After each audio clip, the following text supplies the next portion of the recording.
मी advocate प्रकाश तानाजी गुंडरे. मी दीपा प्रकाश गुंडरे. आमच्या लग्नाला 9 वर्ष कंप्लीट झालेली. बाळासाठी आम्ही 6-7 वर्ष ट्राय करत आहोत.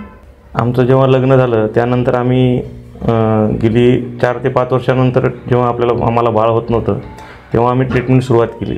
पण बऱ्याच डॉक्टर आणि हॉस्पिटलला गेल्यानंतर आम्हाला कुठेही यश आलेलं नाही. त्यानंतर असंच मी चर्चा करत असताना सौरभ डोंगरे हा माझा मित्र आहे, त्यांनी आम्हाला पोटे सरांची ओळख सांगितली की बाबा मला तिथे गेल्यानंतर यश आलेलं आहे आणि तू तिथं जाऊन दाखव. त्यानंतर 2018मध्ये मी पोटे सरांकडे आलो तेव्हा त्यांनी मला खूप असं चांगल्या पद्धतीनं समजून सांगितलं की बाबा काय केलं पाहिजे काय नाही.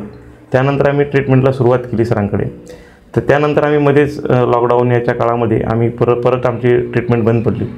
त्यानंतर लॉकडाऊन जसं संपलं त्यानंतर सरांनी सांगितलं की बाबा आपण आता आपलं ट्रीटमेंट सुरुवात केल्यानंतर 2020 आणि 21 ह्या कालावधीमध्ये आम्हाला सरांनी खूप सहकार्य केलं, मानसिक आधार दिला आणि त्यानंतर आम्ही ट्रीटमेंटला सुरुवात केली.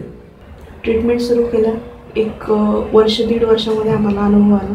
सरांनी आम्हाला सजेस्ट केलं की तुम्ही IVF करा आणि आम्हाला पहिल्याच प्रयत्नात आमच्या सरांच्या यश आलेलं आहे आणि पहिल्याच प्रयत्नात आम्हाला मूल झालेलं आहे आणि आम्हाला मुलगी झाली ती आणि आम्ही खूप खुश आहोत. गेले 8 ते 9 वर्षानंतर आम्हाला आज बाळ मिळालेलं आहे, त्यामुळे आम्हाला खूप आनंद होत आहे. जेव्हा आम्ही पोटे सरांकडे आलो तेव्हा ही IVFची प्रक्रिया आम्हाला जेव्हा कळली, ही जर आम्हाला पूर्वी कळाली असती 4 ते 5 वर्षापूर्वी तर आम्ही तेव्हा ते ट्राय केलं असतं आणि आता आमचं मूल पण 4 ते 5 वर्षाचं असलं असतं किमान.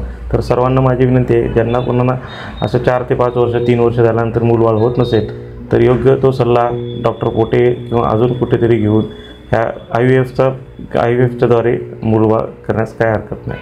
आम्हाला मूल झाल्यामुळं आम्ही खूप खुश आहोत. पोटे सरांचे खूप आभार आहेत. पूर्ण स्टाफ जो आहे पोटे सरांचा खूप मदत करतो आणि सहकार्य करतो, त्यामुळे सर्वांचे खूप धन्यवाद.